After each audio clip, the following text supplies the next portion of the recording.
les années 60, la CFDT porte cette idée de cogestion, de codétermination dans les entreprises, redonner vraiment leur place aux salariés. Parce que les salariés ne sont pas que des parties prenantes de l'entreprise, c'est des parties constituantes. Le rôle du représentant salarié, tel que nous le concevons, c'est ramener le salarié au cœur de l'action et comme le véritable créateur de richesse au sein des entreprises et des sociétés du groupe. Les salariés sont vraiment une pierre angulaire de l'entreprise, donc il me semble tout à fait anormal qu'ils ne soient pas associés au processus de décision. La codétermination ne peut, en mon sens, être que vertueuse.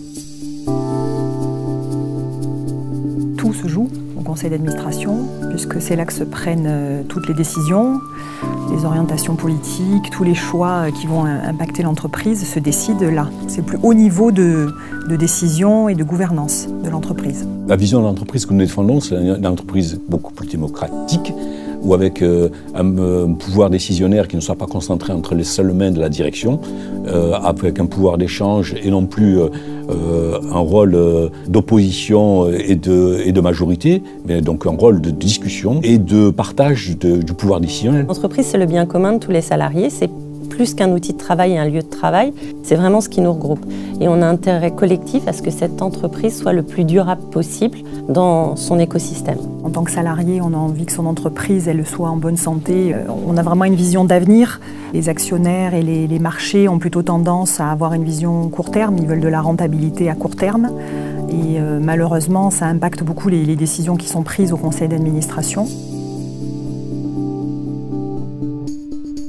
Au sein du conseil d'administration, les problématiques ressources humaines ne sont jamais abordées de front. Ça ne fait pas partie de façon surprenante des enjeux stratégiques de l'entreprise bien souvent. Finalement, les salariés sont toujours vus comme du passif de l'entreprise, une charge, alors qu'en réalité, ce sont le véritable actif de l'entreprise. Bien sûr qu'il y a des rapports de force, puisque aujourd'hui, dans tous les grands conseils d'administration, c'est surtout les financiers qui sont là partie prenante. La codétermination telle qu'elle est défendue par la CFDT, elle prend un sens plus important que par rapport aux autres organisations, parce que comme la CFDT est dans une ligne réformiste, dans une ligne de dialogue, de construction et non pas d'opposition systématique, donc il est plus aisé pour les représentants de cette organisation-là d'aller vers un dialogue permanent, puisque c'est les bases essentielles de la formation de tous les militants de la CFDT.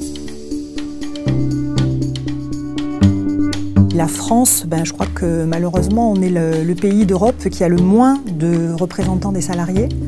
Donc c'est vraiment dommageable, on est très en retard là-dessus.